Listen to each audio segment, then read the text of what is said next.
प्रांतों से यहाँ पर एक साथ एकत्रित हुए, उसके लिए आप सभी का बहुत बहुत धन्यवाद। जैसे कि मैं देख रहा हूँ राजस्थान के राजा साहब बैठे हैं हमारे साथ, मिस्टर राहुल जी, यहाँ पर शिवकार साहब, आपका रिकॉर्ड है अब तक का सबसे ज्यादा हिटिंग अगर की तो वो एक सिंगल वीक हिटिंग 125 आईडी एक बार और वो 1498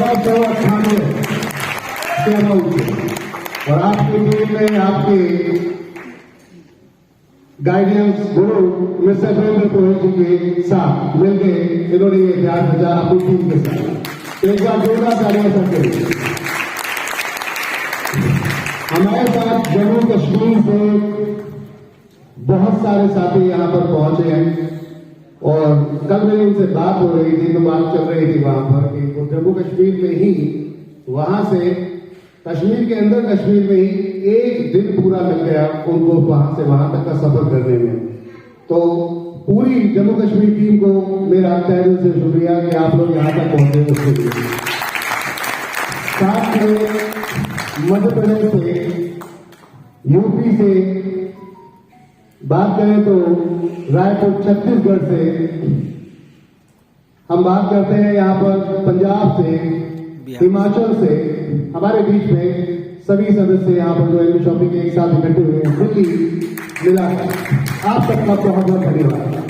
राजस्थान, पंजाब, अगर देखा जाए तो हम अलग अलग प्रांतों से यहाँ एक साथ इकट्ठे हुए क्यों हुए, पॉइंट ये। तो नमस्कार साथियों, मेरा नाम मोहम्मद इसरार अहमद शेख उर्फ अहमद के नाम से इस इंडस्ट्री में जाना जाता हूं और 2001 से नेटवर्क मार्केटिंग को अपना फर्स्ट लव मान लिया था। पहला प्यार जिसे कहते हैं, वो नेटवर्क मार्केटिंग उसको पूरी तरीके से, मेरी वाइफ अभी भी परेशान रहती है मेरे से क्योंकि मैं 24/7 अभी भी यही करता हूँ। सबसे ज्यादा समय उसको देता हूँ, उसके बाद उनको। तो ये वो डेडिकेशन था जिसकी वजह से आज इस स्टेज पे आकर मैं आपके साथ स्टेज साझा कर रहा हूं। 18 साल की एज से इस इंडस्ट्री में काम स्टार्ट किया मैंने और 18 साल की एज में एक बच्चा क्या सोच सकता है, कितना सोच सकता है, कितना कमाना चाहिए। सन 2001 की बात थी जब मैंने नेटवर्क मार्केटिंग में अपना पहला कदम रखा। तो कितनी एक्सपेक्टेशंस होनी चाहिए एक बच्चे को उस टाइम में, मिडिल क्लास फैमिली के बच्चे को। मेरे फादर रेलवे में, मेरा पूरा बैकग्राउंड रेलवे में, उनका मकसद था कि मैं भी रेलवे में ही आऊं। फिर फादर बोले नहीं, अच्छा एक काम करो, तुम्हारी लंबाई अच्छी बढ़ रही है तो तुम एक काम करना, पुलिस में चले जाना। तो ड्रीम उनके थे, पूरे हमको करने थे, लेकिन फाइनल ये था कि वो ड्रीमों के साथ साथ अगर बात करते हैं तो वो जॉब का ही एक सेगमेंट था, इसके अलावा कोई दूसरा ड्रीम नहीं था। किसी ने जब पहला प्लान मुझे दिखाया नेटवर्क मार्केटिंग का तो उस दिन मेरे दिमाग के सारे, जिसे कहते हैं ना, नसें खुल गई हो, सारे तार खुल गए थे, क्योंकि पहली बार ऐसा कुछ दिखा था जहां बिना कोई इन्वेस्टमेंट किए करोड़ों रुपए कमाया जा सकता है दुनिया भर में घूम के। इस इंडस्ट्री की पावर ये थी और उस समय इस इंडस्ट्री को ज्वाइन किया तब से जब हार्डवर्क शुरू हुआ। 3 साल लगातार मैंने इस इंडस्ट्री के अंदर मेहनत की, जैसा अपलाइन ने बोला वैसा किया। उन्होंने बोला धूप तो धूप है, रात है तो रात है, छाया है तो छाया है, यहां पे जाना है, इसको प्लान दिखाना है तो डर दिखाना है, बात खत्म। अपलाइन ने बोल दिया यस और उस फॉर्मेट को फॉलो अप करते करते पैसा आ रहा है नहीं आ रहा कोई मतलब नहीं है। आप यकीन नहीं करेंगे कि ज्वाइनिंग के लिए भी मेरे पास पैसा नहीं है। मैंने अपनी बड़ी बहन से बोला कि मैंने एक बहुत अच्छा कॉन्सेप्ट देखा है लेकिन उसमें 3,500 रुपए लगे। तो उस समय हालात घर के ऐसे थे कि 3,500 रुपए नहीं थे। तो नई नई शादी हुई थी उनकी। उन्होंने कहा कोई बात नहीं है, मेरे कान के झाले रखे, ये ले जाओ और जब तुम्हारे पास पैसे हो जाए तो छुड़ा के ले आओ। उस समय नेटवर्क मार्केटिंग मैंने इन हालातों में जाके ज्वाइन किया। क्या मुझे नहीं करना चाहिए था? अगर मैं नहीं करता और लोगों की मान लेता तो शायद आज मैं इस इंडस्ट्री में 7.5 करोड़ रुपए की सेविंग इस इंडस्ट्री से नहीं कर पाता। वो समय था कि एक 18 साल का बच्चा अपना ड्रीम देखता है। मैंने ये ड्रीम देखा कि अगर 1 करोड़ रुपए मैंने कमा लिए तो मेरी लाइफ सेट हो जाएगी, क्योंकि जितनी सोच थी, जितनी उम्र थी, उतनी ही सोच थी। 1 करोड़ रुपए कमा लिए तो लाइफ सेट हो जाएगी। अब 1 करोड़ रुपए में घर भी आ जाएगा बढ़िया, गाड़ी भी बढ़िया आ जाएगी और सबकी अच्छी शादियां बहनों की कर दूंगा। मेरी 4 बहनें हैं, तो प्लान था कि उनकी अच्छी शादियां कर दूंगा, मस्त लाइफ जिएगी। तो उस समय में 2.5, 3 लाख 4 लाख में शादी हो जाती। आज के हालात तो कुछ और। अब ये सिचुएशन से 1 करोड़ रुपए का विजन देखकर मार्केट में काम स्टार्ट किया। मेरे फादर को मैंने आके पहला ही प्लान दिखाया।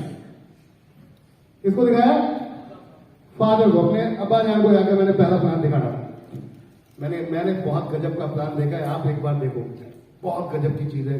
जब तक आप ना 30 साल में जो आप कर रहे हो, पूरे 30 साल तक आप जॉब करोगे, तब आप रिटायरमेंट में जब कर पाओगे, तब तक मेरी जिंदगी जब तक 30 साल की होगी तब तक मैं वो अचीवमेंट कर चुका हूं। तो बोले बहुत देखे हैं, तेरे को भी देख लेंगे। ये कौन सी बात होगी? तो बोले बहुत बोलते हैं, हमारे वाले ऐसे थोड़ी ना सफेद हो। तो वो सारी हवा जो थी वो तुरंत निकल गई। मोटिवेशन की जितनी हवा थी, फिर बाप बोल रहा है ऐसा, तो फिर बेटे को क्या वो फील होगा कि यार इतना बुजुर्ग आदमी अगर ये बोल रहे हैं ऐसा, इसका मतलब कुछ गड़बड़ है। पहले रिजेक्शन यहां से स्टार्ट हुआ। मैंने अधिकतर रिजेक्शंस को देखते हुए लोगों को छोड़ते हुए देखा है। हमारे साथ अभी जो स्टेज पे साझा जिन्होंने किया, उन्होंने अच्छा आप लोगों के लिए बहुत प्यारा गीत गाया है। इनसे सीख लेनी चाहिए हम सबको, क्योंकि हमारे तो कम से कम देखने वाली रोशनी है, उनके पास वो चीज नहीं, और उसके बाद वो मन की आंखों से देखकर यहां तक पहुंचे।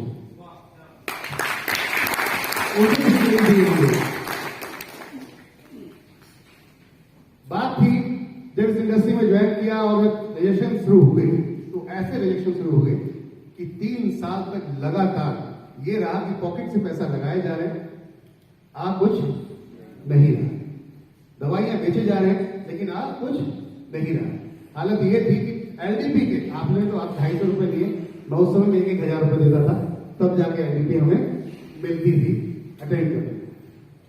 और ऐसे अटेंड करने को मिलती थी, अगर आपकी पूरी ड्रेस कोड में कहीं भी कोई गड़बड़ है, अगर शूज सही नहीं है तो बाहर खड़े हो जाओ, वहां से सुनना, अंदर आने की जरूरत नहीं है।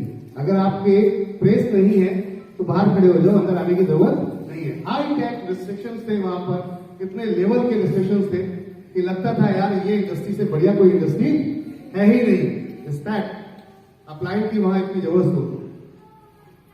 इन सब चीजों को देखते देखते, पड़ाव पार करते करते इस इंडस्ट्री में यहां तक पहुंचे।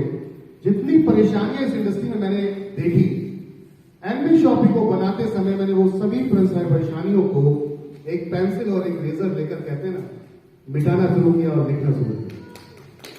और आज आपके सामने एक कॉन्सेप्ट है जिसका नाम एमबी शॉपी है। लॉकडाउन के दौरान मैं और मीनाक्षी जी हम लोग डिस्कस कर रहे थे, बात करने में बहुत सारे लोग हमारे देश से निकल के जा रहे थे। अभी देख रहे हैं दिल्ली से भाग रहे हैं लोग। लॉकडाउन जैसे ही लगा 30 अप्रैल की बात थी, उससे पहले की अगर बात करें तो लोग पलायन कर रहे थे, अपनी अपनी जगहों पर जा रहे थे दिल्ली से छोड़ के। जो लोग बाहर के आए हुए थे, मुंबई से कुछ लोग आ रहे थे। टीवी में देख के ऐसा लग रहा था कि अब तो सब कुछ खत्म हो गया। तो मैंने कहा कुछ ऐसा करते हैं कि जो लोग यहाँ पर आए हैं वो वापस जाए, और ये लोग अपनी जगहों पर बैठ के वो सारा कुछ कर सके, जो ड्रीम पूरे करने आए वो वही ड्रीम वहां बैठ के पूरे कर सके, यहाँ आने की भी जरूरत नहीं। तब जाकर हमने इस कॉन्सेप्ट को प्रॉपर डिजाइन किया, और आपके सामने इस कॉन्सेप्ट को मैं जो आपको देख रहे हैं बनाना शुरू। दोस्तों, पहली इनकम जब बनाई थी ना मैंने, वो थी सिर्फ और सिर्फ रीपर्चेजिंग। लेकिन जब रीपर्चेज बनाने के बाद फाइनल मुझे रियलाइज हुआ कि जो नेटवर्क मार्केटिंग इंडस्ट्री में होता है, हमारे साथ हुआ है कि टीम जोड़ेंगे, फिर खरीदारी करेगी, फिर पैसा आएगा। क्या करेंगे? क्या करेंगे? टीम जोड़ेंगे, फिर वो खरीदारी करेगी, फिर पैसा आएगा। तो कब टीम जुड़ेगी, कब पैसा आएगा और कब वो खरीदारी करेंगे, तो ये एक लंबा सफर हो जाएगा। क्यों ना तुरंत जुड़े और तुरंत पैसा आए। कुछ ऐसा भी करना चाहिए, क्योंकि बहुत सारी एमएलएम कंपनीज में मैंने देखा लोगों को फेल होते हुए। कहां से? इस जगह से कि आपने लोगों को जोड़ तो लिया 2-3 महीने 4 महीने, लेकिन उन्होंने खरीदारी नहीं की। और कुछ लोगों ने खरीदारी की, कुछ ने बिल्कुल ही नहीं की। तो फाइनली क्या हुआ, पे आउट नहीं आया, बढ़िया पे आउट नहीं आया। आपके जितने खर्चे हो रहे उतना पैसा आपके पास नहीं आ रहा, फिर क्या करेंगे?